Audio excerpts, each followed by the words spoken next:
Okay, we are back. We are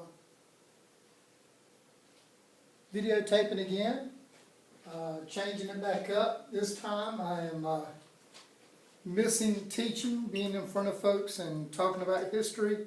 So instead of being behind the camera today, I will be in front of the camera. Some may like that, some may not.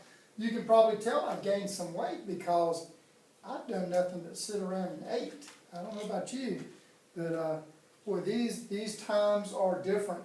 Now, one of the things that I hope you get out of this, think through history. When the Civil War starts, people who have just been sitting in their houses, things have been fine, and then their life changes. World War I, how their life changes. World War II, I think, is huge because like this one, it is a global event. World War II is. So, you can put yourself in these people's points of view that it is strange times, unsettling times. I still think, we're adapting. One of the things, I've said this in class, is how we've had wars and things that we've never had to change our lifestyles because of that. President Trump was on, I think it was yesterday, either yesterday or the day before, and addressing the nation. And one of the things he said is, this is like a war. He's actually, instituted some wartime measures. And so now finally we are seeing what it is like during wartime when life changes. And so I think that's an interesting thing to look at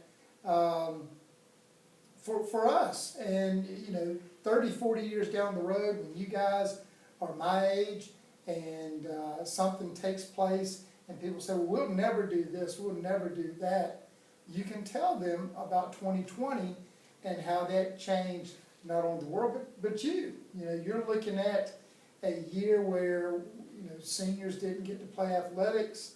We don't know about what's going on with prom. We don't know what's going on with AP exams.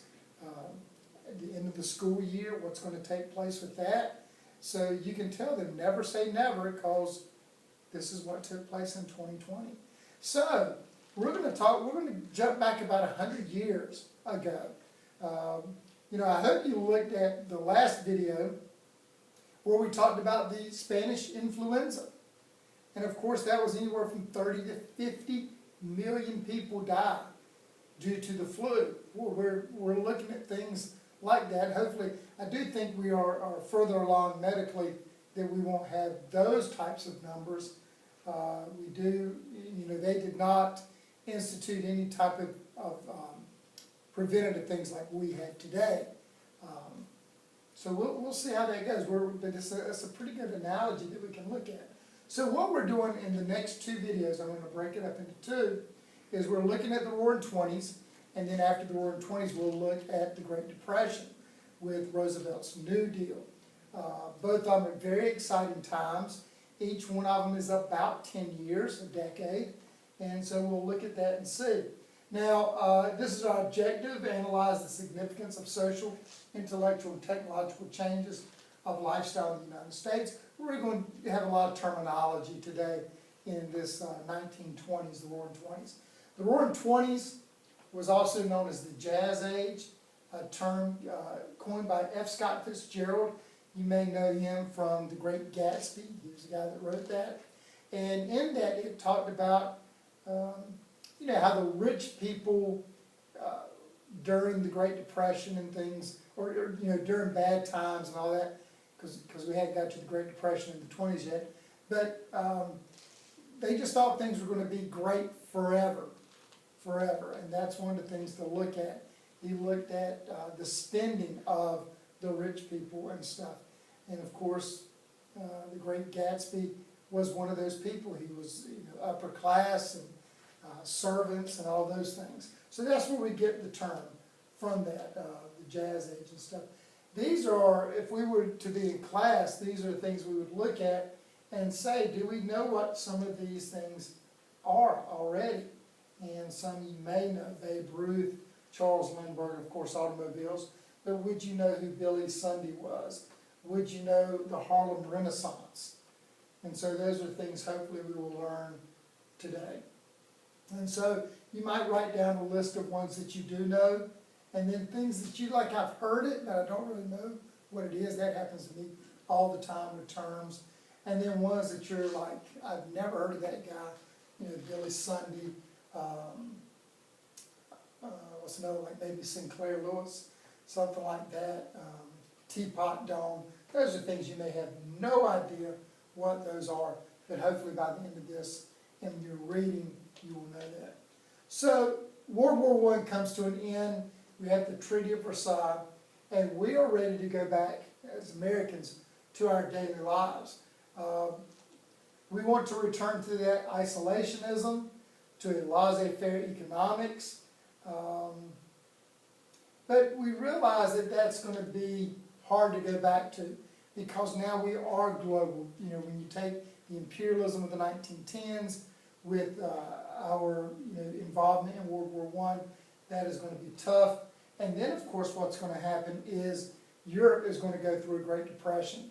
And we talked about that the other day, where the Dawes Act and all those, how Europe is now going to be reliant upon us with our products and things. So we do call this the Roaring Twenties. We have things like speakeasies, flappers, gangsters. Now, this here has a link. I know I had you watch a video on the Roaring Twenties the other day. It's a good one. But I'm going to tell you, this one here is about 25 minutes long. You have nothing else to do. One of the things that they said on our conference call yesterday is that you're supposed to still each day have about an hour and a half worth of work for each class. I don't know if you're doing that or not, but that's what they say. But I'm telling you, let's say for some reason I could not do this video, or this PowerPoint video. If you watch this video, that would help you be able to pass the test. It is one of the best videos of what took place during the 20s. So I encourage you to watch that so that we can discuss that tomorrow during our Zoom conference call.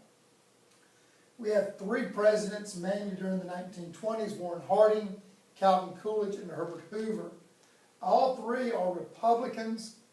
All three believe in laissez-faire economics, which is typical of the day. It's not just those three guys. Now, you did have Roosevelt. You know, during that progressive era, we did have, which was unusual, the government getting involved a lot more. So we do have that with Roosevelt, Taft, and then Wilson because of the war. But economics, for the most part, except for a tariff here and a regulation here, had been laissez-faire economics. You know, one of the things you're looking at today, President Trump is doing all these things to help people, stimulate the economy, you know, Trump and Congress. We're looking at maybe a stimulus package of, you know, $1,000 per person, per household, whatever. These guys would like lose their minds over that. They would say, no, that can't happen. But you even look at Hoover. Hoover's going to be the president when the Great Depression starts. He even tries to do a few things to help out, but not nearly like Roosevelt does, and it is just because of their idea of laissez-faire economics.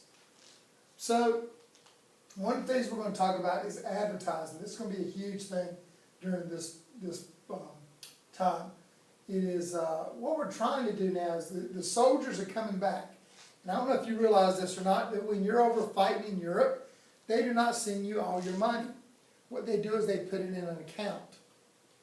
And then they do give you a little bit of money so that when you go to town you can buy stuff, the French towns and things.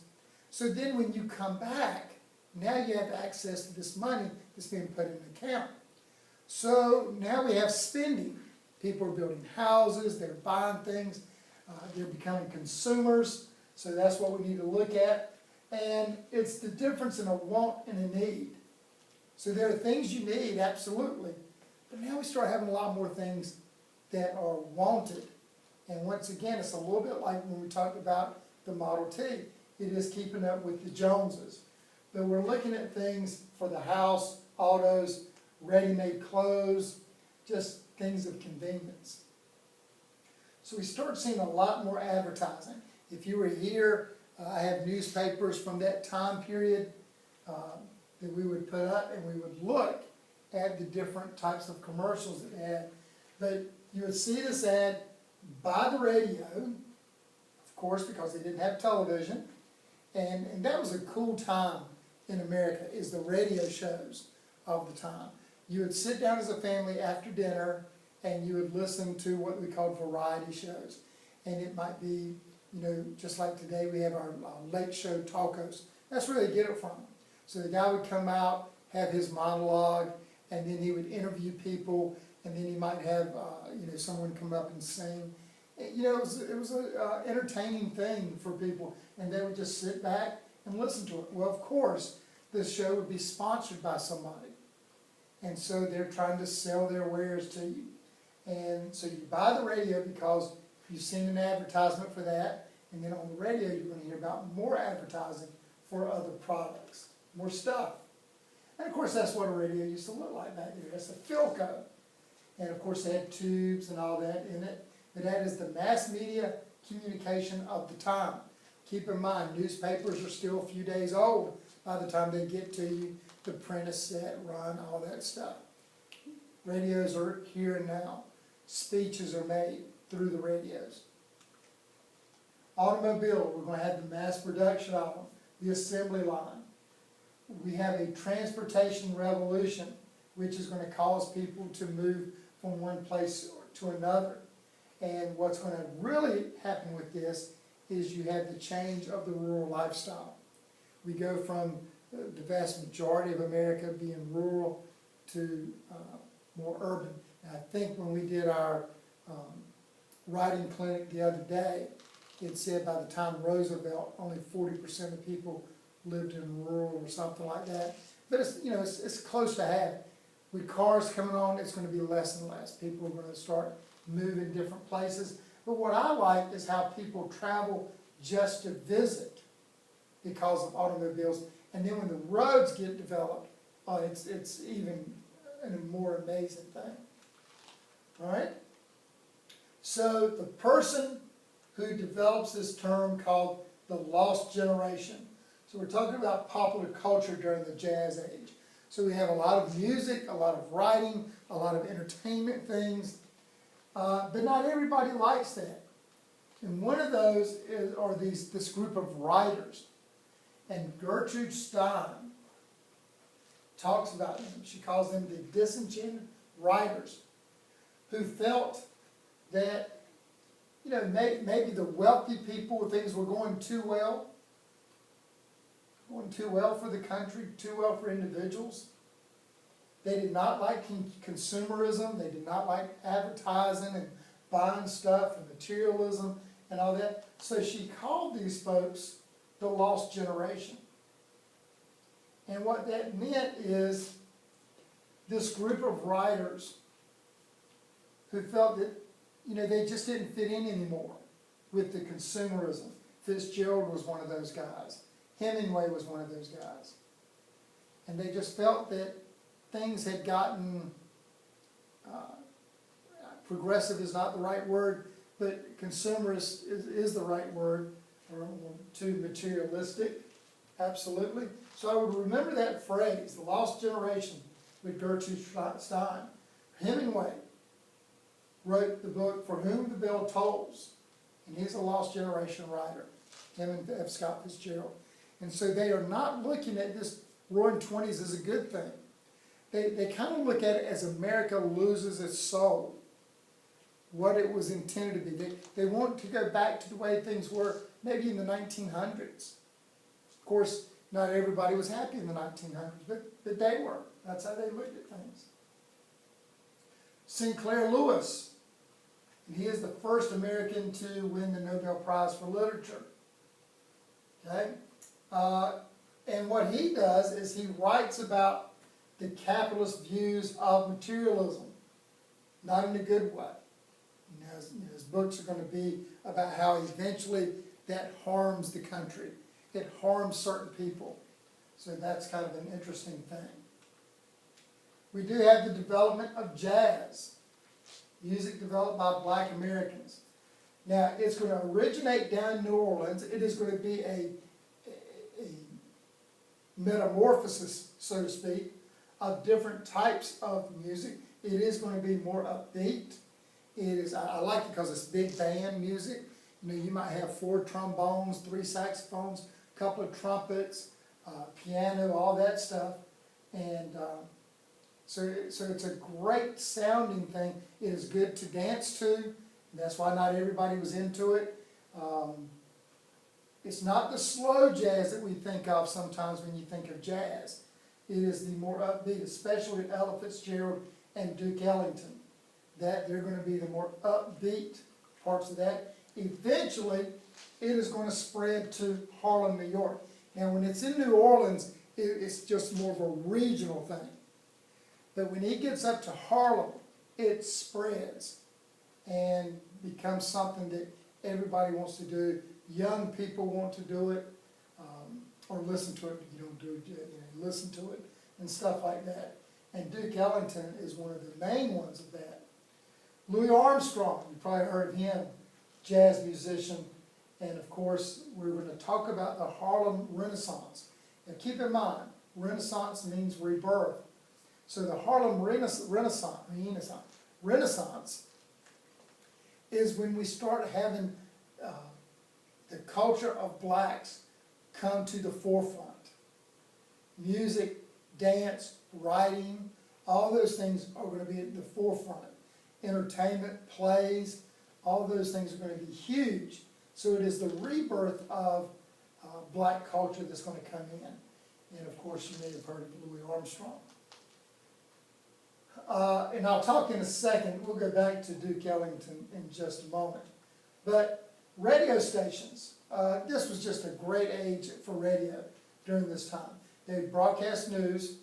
They would do reports, special reports, on-site reports sometimes. Sometimes they pretended they were on-site. They would actually be in the studio. And they would have sound effects and stuff to make it act as if they were at a fire that was taking place. Those guys were in the studio because they did not have remote capabilities with the radios at the time.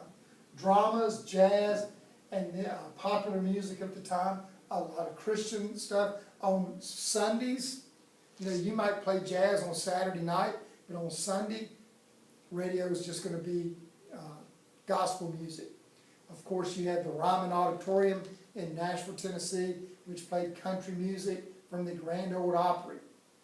And that was going to take place a lot. But if you look here, this was kind of the cool thing. So you would do plays, you would do dramas right there in the studio. And you would have, these are all the different characters. And so it might only have one microphone. And everybody is doing their character. And then you have a guy like this guy might be doing some kind of bird call or some type of horn. But you would have a guy there that was like the sound effects guy. You would have people act like they were walking in. You might have a door that would open and shut for somebody coming in. And not that I am that old of the 20s. I don't want to hear any snickering. But when I was growing up, some radio stations still did plays like this. And that was just fantastic. Probably the most famous play that was done on radio was Orson Welles' The War of the Worlds, which was about a Martian invasion. And of course, it was so realistic, people thought it was a news report. They thought it was actually taking place. What they had done, of course, at the beginning, they had said, you know, this is a dramatization, this is a play we're putting on. Well, if you weren't there at the very beginning, you didn't hear it. So if you tuned in, you know, 10 minutes later, they did not break away and say, remember, this is the dramatization.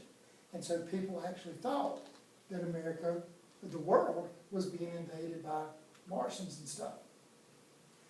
FDR, when he becomes president, one of the things he does to relieve people of the economic problems was what was called fireside chats. And he would come to the people at night and tell them, we know that we got some issues, here's what I'm going to do, don't worry about it. I don't know if he said don't worry about it. But he tried to give that sense of being strong and I've got a plan. And we've had other presidents that have done that. Jimmy Carter did it quite a bit. We were going through an economic crisis in the late 1970s, and he would be by the fire, he'd have a sweater on and stuff, talk to the American people. Trump tried to do that a little bit with this coronavirus. And I don't think he tried to overshadow it. I think he was trying to give a sense of confidence, which unfortunately did not work, you know, but that's how it goes. But this is what Roosevelt did. And one of the things he did, of course, he is going to implement his economic plan called the New Deal. And so what he did is on his fireside chats, he would outline his New Deal and how it was going to help each person.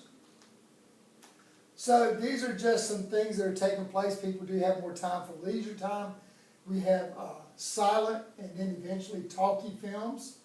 In the 1920s, motion pictures are going to be huge. This was the first silent film. This is the first film you went into the theater, sat down and watched. It starred Charlie Chaplin, who was a great actor at the time. And this is a link to it. It's only about 18 minutes. But I'd like for you to click there and just watch, 5 minutes. And just kind of see what it was. This was typical of movies during this time period. Not atypical, this was typical. So watch that so we can mention that. We might even have a quiz on the first part of the Great Train Robbery. It starts out in 1903, and then of course that is typical of what we're going to see through the early 1900s of that, the Great Train Robbery. And then another one is going to be Modern Times, which is a movie. It's got Charlie Chaplin in it as well. He is a huge star of the time. And so it shows him working on this huge factory cogs and stuff. A lot of them were what we call slapstick comedy, which means, fall down stuff and pie in your face, those kinds of things, which are interesting. If you look at it, the Three Stooges, if you've ever watched it, I'm not a big Three Stooges fan, and of course they are later, they do have talking and all that. These were silent movies to begin with. But, that type of thing where it's, physical, what they call physical comedy. And then of course, the first movie with sound was The Jazz Singer. Those are called talkies. Before that, with the silent movie, you would show a clip, maybe a minute or two, and then you might have a screen and it would have words on it, not like a caption. I mean, it was like a PowerPoint. It had the words all over it. Then it would go back to another minute or two of action, and then another 30 seconds or so you could read what was going on. Now, The Jazz Singer, of course, comes in, and it's going to be a musical. Well, it has music in it. It's not necessarily a musical. But the key is, it isn't done in blackface. So what they did during this time period is they would take white actors and then paint them in black, because they did not think that blacks of the time could, act, carry on the dialogue, all that stuff, which was a terrible thing to do. They needed a black character, but they didn't want to hire black people to do it. We are going to see that take place in radio a lot. We are going to have some radio personalities who are black, and it's not like they're trying to pass off as white. They are the black character in it. But in the movies, they don't have that. Babe Ruth, of course, famous baseball player for the New York Yankees in 1920s. Of course, started out with the Boston Red Sox. Really, his claim to fame early on was as a pitcher. And then he is sold to the Yankees. The reason he sold to the Yankees is the owner of the Red Sox, his wife wanted to put on a play. He didn't have enough cash flow to do it. So he sells Babe Ruth to the Yankees. And of course, then he becomes this famous home run hitter. And doesn't pitch as much later on, plays the outfield. Charles Lindbergh. We start looking at things where accomplishments make you famous. And so Charles Lindbergh makes the first solo flight across the Atlantic in 1927. Now, let's pause a second and look at this. Lindbergh is a hero in America. Everybody loves him. He's doing things that no one else does. But he continues to go to Europe. One of the reasons he goes to Europe is he goes to Germany a lot. He believes in what Hitler is doing. He is I wouldn't say fascinated by Hitler, and I wouldn't say idolized, but maybe admires Hitler a little bit later on in the 1930s because of how he's able to get that economy going. That's one of the things that hurts Lindbergh's reputation a little bit. Early on, not as much, because not as many people know, but later on, for sure. And then, of course, we're going to have prohibition during this time. The 18th Amendment, very much like the 19th Amendment, is 1919, 1920. And then, of course, we're going to repeal it in 1933 with the 21st Amendment. But you can look at these causes and effects. I don't have to go over each one of them. But once again, I think one of the interesting things that we'll talk about here in a second is the unintended effect. How we have a rise of moonshining and the gangsters becoming territorial, selling their wares, alcohol, to the different speakeasies and stuff. So the folks who do that are known as the bootleggers, men and women who make and sold illegal whiskey. And so if you look here, this is a mobile, so you didn't see that very often. These folks have it in a room in the back and stuff. And of course, most of the moonshining is going to take place in the Appalachian Mountains, down in the south. Nash County has quite a bit of it. As a matter of fact, call them country stills. This is a picture of my grandfather. Right there is my granddaddy, Richard Polk, and his still was on Bend of the River Road, right here in Nash County. And as a matter of fact, just a little side note, he was actually killed when he was delivering moonshine. He was delivering moonshine and probably had been drinking that night and fell out, didn't shut the car door all the way, was driving down the road, took a curve too fast, fell out, and killed him. So that's how it goes. But my whole family did that. My mom, my aunts, my uncles, they all did part of it. That was their business and stuff. Now, he was not necessarily 1920s, don't get me wrong.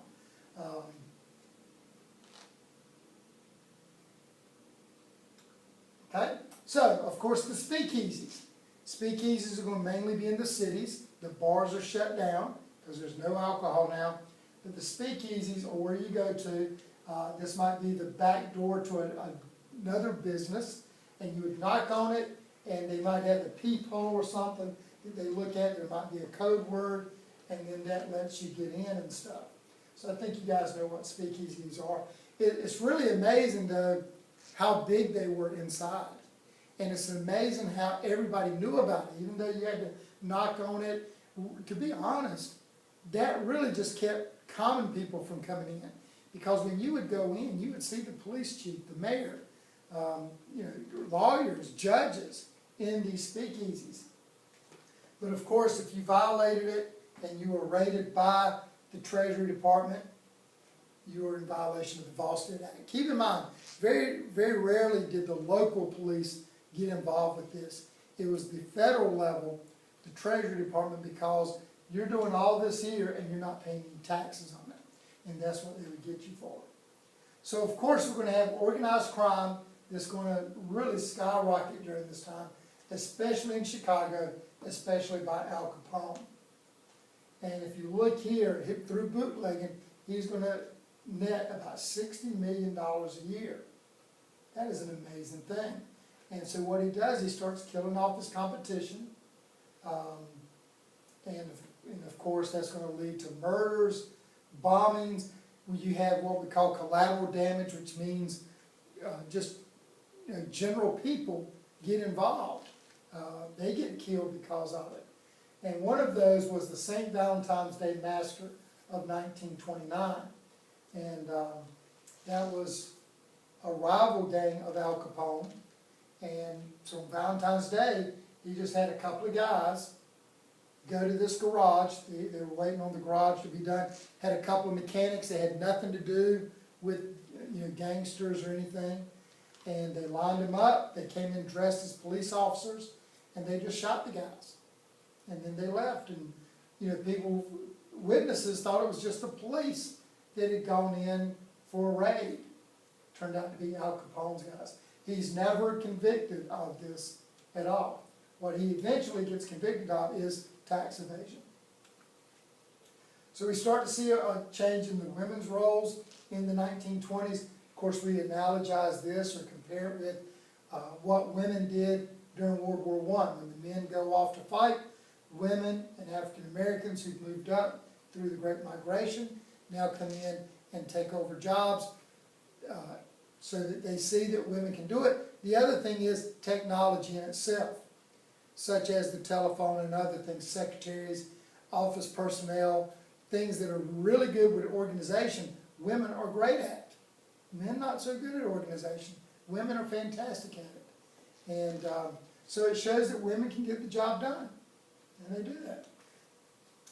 But then the other side, not the working women, but flappers. Flappers are young women, very much like you folks, a little bit older than you. New breed of young women who come in and they wore short skirts, heels, stockings.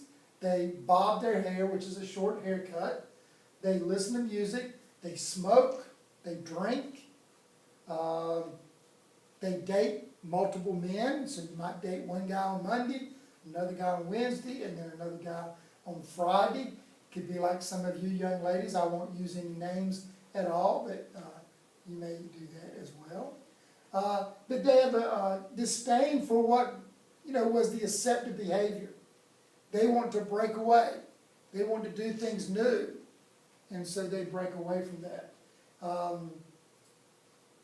They wear a lot of makeup, trying to think what all the things they do. And then, of course, they start to have casual sex and stuff. They look at that as the norm. And they're always at the speakeasies. You think about this. These women would go to the bars, the speakeasies, the clubs by themselves or with just another girl instead of being a date of somebody. And it is there that they would talk to single men, married men, you know how that goes, and do all those things that take place. But they are part of the change, which I do think in the long run is good. Because what it does is they start, and this is a big thing, the independence of women. And that becomes a huge thing, which I think is a positive. So if you look at them, here's some of the different things. They would call the flappers, let's see if I got it, no, I don't have another one. You can see this, I probably should have had a better picture, but they would have these little strings hanging down from their dresses. And when they would dance, the strings would come out. And that's where they got the term flappers from. But if you can tell, these are the bob haircuts that they had. A lot more lipstick and makeup on them and stuff. More revealing bathing suits. More low-cut dresses. Which is kind of interesting, though, because if you go back to the Revolutionary War antebellum time, the women had really low dresses that showed a lot of cleavage, but their dresses were long. So they're able to keep the cleavage and go to miniskirts and stuff, or at least short skirts. But they are harassed for showing cleavage. Whereas, just 50, 60 years before that, cleavage was huge. And I'm not going to say cleavage anymore, I'm moving off that. Even I'm feeling uncomfortable. We're going to have another woman come to the forefront, very similar to Susan B. Anthony, Katie Stanton, all those. Margaret Sanger. And her big thing is birth control. Birth control goes all the way back to the early 1900s. It is just not socially acceptable or worldwide, nationwide, medically acceptable. But what she does is she wants to tell the women about different methods of birth control, whether it be medical or other ways. You know what I'm talking about. I don't have to go into that. But she is saying now that women are more sexually active, and this is true, the guy can be sexually active and then he can walk away. Whereas if the woman gets pregnant, she's not walking away. So the woman needs to protect themselves and with birth control. So she founds the American Birth Control League and talks about the rights of women, what they have the right to do. We have the appearance of Sigmund Freud. Okay, he's an Austrian psychoanalyst, and here are the big things. He thinks, or he tries to analyze sexual behavior of people, what's going on. And then, but this is the big thing too. Behavior is based on traumatic experiences. So, you watch movies or TV shows, comedies, whatever, and the psychiatrist sits there and says, tell me about your childhood. And what they're looking, this all comes from Sigmund Freud, is what took place in your childhood that subconsciously makes you act the way you do today, or gives you a fear that you have today. And so that all starts with Freud. Maybe your parent, worked at night and you were home alone, so you're having a fear of being alone. You have a fear of darkness. All those things could be things that took place at home. You could have a car wreck when you were little. You were sitting in the back seat and the car wreck took place. All those things are based on Sigmund Freud. And of course, he talked about the sexual behavior of men and women based on things, sexual or non-sexual, that happened to you growing up that may have some kind of effect on you now. So let's get back to the Harlem Renaissance. And I'm going to tell you about a couple of folks that I want you to, because you are the best and the brightest that we have, no doubt about it. So what you have to do is you have to actually go above and beyond what normal students would. So the Harlem Renaissance, a literary and artistic movement celebrating African American culture. So it is led by the upper and middle class African Americans. W.B. Du Bois with the NAACP, James Weldon Johnson are guys who are going to try to help advance this. They're going to go to people, because keep in mind, artists, for the most part, when they are just starting out, when I say artists, I'm talking about dancers, musicians, painters, all that, authors, they're not making a ton of money to begin with. So what can we do to help them along? So the NAACP does come in and try to help with that. We do not have much at this time with government help with those types of things. And so one of those, Alan Locke publishes The New Negro, a landmark collection of literary works by promising young African American writers. And I'm going to tell you about my favorite one here in just a second. But one of those, Zora Neale Hurston, she says, their eyes were watching God. And so it talks about the Harlem Renaissance. And one of the things it does is talk about the struggles that African Americans are having in America at the time. And how can they not succumb to those struggles, but succeed from those struggles. But my favorite one is Langston Hughes. You've probably heard of him before. He's everybody's favorite. But he's a Renaissance writer. He writes about the struggles of the working class. He does poems and short stories. I think that may be one of the reasons I love him so much, is you can read a couple of poems in a sitting. You can read a short story in a sitting. I used to have several of his short story collection of his short story books. And of course, when I was at Wesleyan, I would take them to read on road trips. And some of the players would say, "Coach, can I borrow your book and read it?" Sure. And I don't have a single one of them now. Everyone, and it's great. If they read them, that's a good thing. If they just took them and they use them on their bookshelf, not so good. But one of the things he's looking at is talking about the strong racial pride, how African Americans have not due to their own problems, but have not been successful. But yet they've been able to make it through. They've been able to be successful. And so he's going to show equality, how we can get through racism, injustices, and all those things. So two of my favorite are Mother to Son and Thank You, Ma'am. Mother to Son is a poem. It's very short. If you will, look it up. I meant to put a link to it, and then I went on and published it on your Google folder. But if you would just Google Mother to Son, and it's about a mother telling her son her struggles, how she has not had it easy in her lifetime. And so if you will look that up. And then this is a short story. Please do this for me. Thank you, ma'am. And what it is about a black lady and this young black kid. I don't even know if it gives an age. I imagine it being 10 years old. But yet he doesn't know how to act. And he's in her apartment, I think. It's been a while since I've read it. but he's in her apartment, and she's trying to teach him how to be mannerly and stuff. And the problem is he does not even really know how to respond to someone acting good to him. So read that for me, please. All right, and then this is one of his other poems called I Too. I'm going to read this for you. I too sing America. I am the darker brother. They send me to eat in the kitchen when company comes. But I laugh, and I eat well, and I grow strong. Tomorrow I'll be at the table when company comes. Nobody will dare say to me, eat in the kitchen then. Besides, they'll see how beautiful I am and be ashamed. I too am American. So what he's talking about is how at this time that he's writing this, there is inequality in America. There's Plessy versus Ferguson. There's segregation. And what he is saying is, I'm not getting mad about it. This is going to make me stronger. And you will one day see how beautiful I am. And therefore, I will one day be a full American. And you will see what I can be, which I think is great.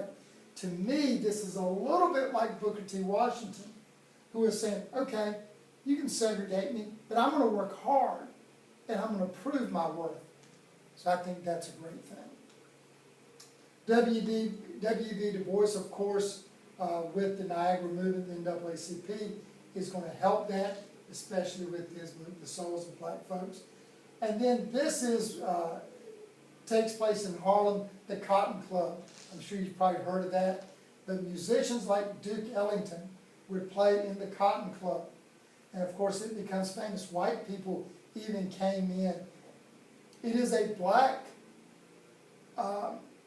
entertainment place. But even some whites try to go in and get in there. But it is for blacks to go in. Now, it is going to be for the middle upper class. It is a place they could go to for special occasions and things. If you will click on this, this is Duke Ellington's, probably his most famous song, The Cotton Club Stomp. And it'll show you a couple of pictures of the inside of the Cotton Club. We do start to have some black nationalism at the time. Racial definition of, I was going to say advocates, racial definition of being strong in the African American community. Black pride, black economic, political, social, cultural. One of the things they start saying is buy black, which means stay in Harlem, buy stuff from Harlem stores. Okay? Read Langston Hughes' stuff. Eventually you're going to buy records from black musicians. All those things are going to take place, and try to get your independence from the whites. So they're not saying, they're not trying to be racial as much as having black pride. Now, one of the things I wanted to put in real quick too, though, is keep in mind, this is post-World War I. We're going to see this in World War I and World War II, that when the African Americans go over and fight overseas, and the French love the African American troops of World War I. That's why they give so many of their Medal of Honors to them. You would think when they come back they would be hailed as heroes. They are not. They are still considered inferior. We still have segregation.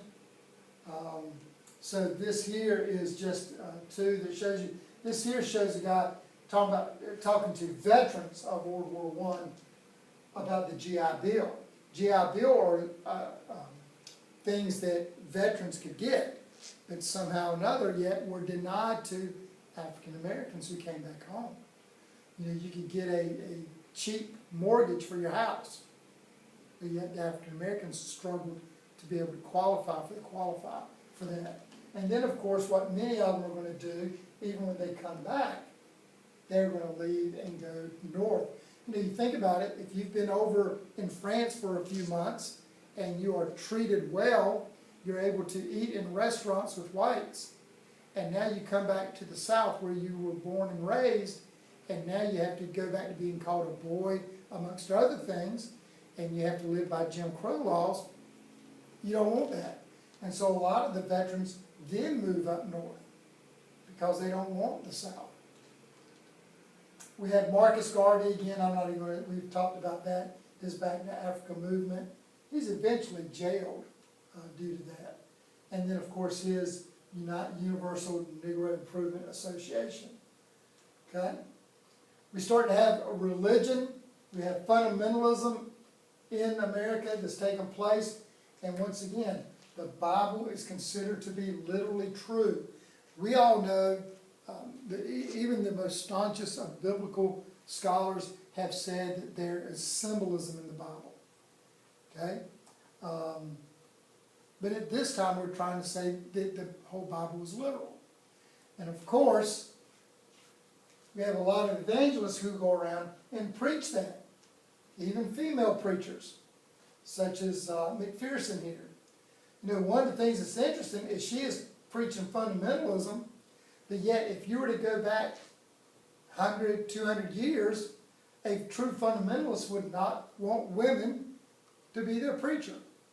So it's interesting how this person can now be a preacher, preach about fundamentalism, whereas a preacher 100 years ago would have told her, no, you can't do it. Billy Sunday is another guy, and the thing about Billy Sunday, he's very flamboyant.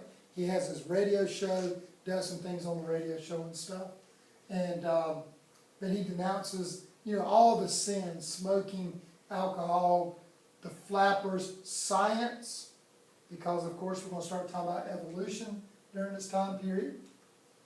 There's Billy Sunday, of course, and he never saw a camera he didn't like. So he was a media evangelist of the time. So that's going to bring us to, and if you were in seminar, you saw a little clip from this, but it's called the Scopes trial. So one of the things that they're talking about at this time is evolution.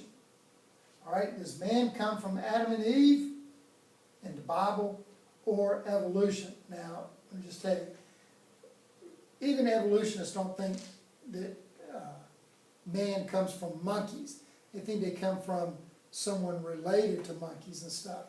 But during this fundamentalist time, you are not allowed to teach evolution, anything about that. In the schools, they actually taught Adam and Eve. That's how we got here.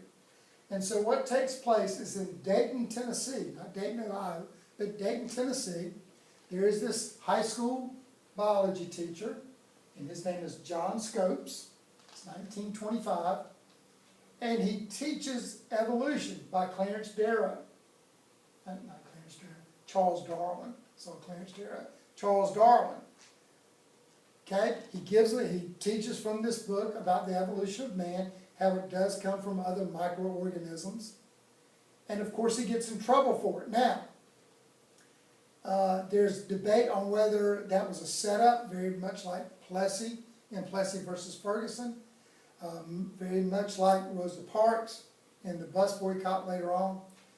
But I do think it was probably set up a little bit because word had come out from scientists and from newspapers that if someone were to teach evolution and if they were to get in trouble, they would provide a lawyer for them. So he teaches evolution, he gets in trouble, and then what happens is he has provided a lawyer. A newspaper in Baltimore, I think, sends Clarence Darrow, who is probably the most famous lawyer of the time, down to defend Scopes. Now, in Tennessee, the prosecution gets William Jennings Bryan. He of the Cross of Gold speech, bimetallism, guys run for president. He's a fundamentalist preacher as well. They get him to come down to be the prosecution, which as you look at it, really is not fair because this guy is not a prosecutor for the state of Tennessee. There is a prosecutor. He's at the table during the trial, but it is William Jennings Bryan who actually does it. And what they're doing is they're debating on, is Scopes guilty of breaking this state law? Now, truly he is guilty. I mean, he's guilty of them. There's a law in Tennessee, you can't teach evolution. He teaches evolution, he broke the law. So really what they're doing is, what is on trial is the law itself. Is that law legal to go through? So, there's the whole thing about the law and stuff. It's the American Civil and Liberal Union. It promised to defend folks and stuff like that. So, that has taken place. Since in July, one of the things that's interesting, every year in Dayton, Tennessee, they reenact the play. And of course, it was hot as the dickens. So they actually took the trial outside and had the trial outside the courthouse. In the movie Inherit the Wind, everything is inside. That's another thing. If you have a chance to get the movie Inherit the Wind, it is really good to see. All right? So, as we said, there's no real question of guilt. What is really on trial is evolution and the right of the state to make such a law. You know, you think about it, the American Civil Liberties Union is around, you know, they're involved like with abortions and gay marriages and interracial marriages. And what can people do on their own? And so that's what they do. They even, believe it or not, defend the Ku Klux Klan in their right to protest. Think about that, how amazing that is for an organization to defend Martin Luther King, the Black Panthers, things like, you know, people like that, organizations like that, things that they do. And yet, they also have to defend the Ku Klux Klan because that is their civil liberties to be able to protest. Quite interesting. All right. So it is not the whole trial is put on radio, but certainly the verdict is put on the radio at the time and all those things. So copy those things down. I think I've gone over it enough. Eventually he is found guilty. He is fined $100. Later on they're going to change it. They're going to overrule that on a technicality. He wasn't going to pay it anyhow. They were going to go to the Supreme Court. But the law remains in effect, but at least they would look at it as the law has been challenged by the ACLU.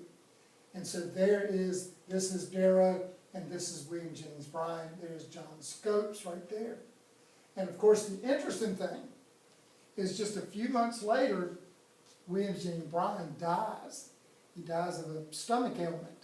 And so what they do is they build a college there in Dayton, Tennessee, called Bryan College, named after him. It is a very fundamentalist college, but they built that there. And if you look here, this is the political cartoon that would go with it, and it says Papa. And so this guy is saying, that's my Papa. And that's Darrow. They're saying Clarence Darrow believed in evolution. We don't know if Darrow really believed in evolution. He did, however, believe in Scopes' right to teach evolution. And that's the interesting thing. All right? Now, the other thing, the Palmer raids. So we're after post-World War I. We talked about this maybe a little bit the other day. The Palmer raids, Palmer is the Attorney General, and they're looking for communists. It is known as the Red Scare, looking back on it as the first Red Scare because we had two. And of course, there's Emma Gold's apartment. So you've already got a little bit of this. All right? So, let's see. I'm just looking. Yeah. Let me do this. All right, so now we're going to talk about some more boom and bust of the 20s and 30s. Harding comes in. He wants a return to normalcy. That's how he gets back in. If you think about it, you know, I hate to make all comparisons, but a return to normalcy means go back to the way things were before World War I, because we had problems. You know, we had to have victory gardens and people building war materials instead of other materials. So we want to go back to the way things were, the security we felt when we were isolationists. Before the war, even before progressive reforms. So if you think about it, you could analogize, I wouldn't do it on the test, but with Make America Great Again. How Trump says we need to go back to a time that was more subdued, maybe. Just us, you know, everybody is global now. At this time, everybody was global because of World War I. Harding says, let's go back to where we're isolationists. kind of what Trump says a little bit, not really, might be a bad analogy, I don't know. But one of the things that takes place during his administration is the Teapot Dome scandal. Now, certainly Harding is a good guy, he's an honest guy. Just like Ulysses S. Grant was an honest president, but in his administration, he had some not so honest guys. Same thing's going to happen here. The Teapot Dome scandal. There are places out west which are under the Interior, Department of the Interior, that are set aside. We know they got oil in them, but they're set aside for the Navy to be able to get oil from them if need be. What happens here with the Teapot Dome scandal is in that one particular reserve, there is a bribe made so that a private company can come in and get the oil reserves. That way they're getting more and more, thousands and thousands of barrels of oil out a day. And so what happens is the money goes to Albert Fall, who was the Secretary of the Interior. And so, of course, that's an illegal kickback, a bribe. And so it is found out. There it is, that's the Teapot Dome. So you think about all of this is supposed to be a natural reserve.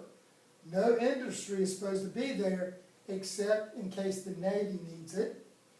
He leases the land out to this private company. It's called the Teapot Dome scandal because if you do your eye just right, it looks like a teapot. But it's in Wyoming.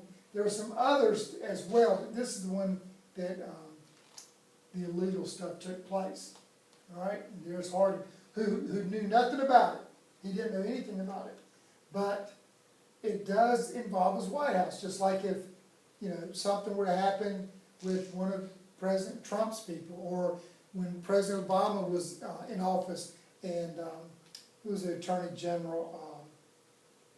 Oh my gosh, it'll come to me in a minute. But they had the Fast and Furious with the Attorney General letting guns being sold and stuff. And gosh, I can see his face. I'm sorry. But anyhow, it falls on the president. This falls on Harding. And so if you look, this is the juggernaut that is messing up Harding's presidency. So there's Albert Fall, corrupt Secretary of the Interior during that administration. So the economy and major industry of the time, we're having a concentration. These are going to be causes of the Great Depression. These things are good things. Good things when things are good. So you have the concentration of wealth. But what happens now is you have all the wealth up here and very little wealth down here. Remember the robber barons, Carnegie and all those things. Crisis in the farm sector, we'll talk about that. Overproduction, which is kind of going with this, but overproduction of agriculture. The laissez-faire economics of all three of those presidents. Easy credit. You may say, why is that bad? Well, here's the problem. When you have easy credit, you have people who can't pay it back qualify. And I have that all the time. Years ago, and I think about this every time I see this, and like hairstylists make lots of money. Your barbers and all that stuff. And so I was getting my hair cut. Lady asked where I lived, and I told her, and then she said, I live on the road over. And I said, well, what house? And the house is huge, it's like a mansion. So I'm thinking, all right, what does your husband do? Because you're like me, you just got a regular job. And he was a mechanic. Now, that's a regular job like me. Makes good money, but probably more money than I do, but not for a mansion. And what eventually happens, they qualified at some point, they eventually defaulted on the loan because as the prices increased, their pay didn't increase. We'll talk about that one day. High tariffs, and then the big one is the stock market crash. So, all these are things that when things are going great, you don't have a stock market crash, you don't have high tariffs, but when things get tough, all these things start to squeeze your economy. All right, and so we're going to start on that. We'll start right back there on our next one. So take a break. Bye.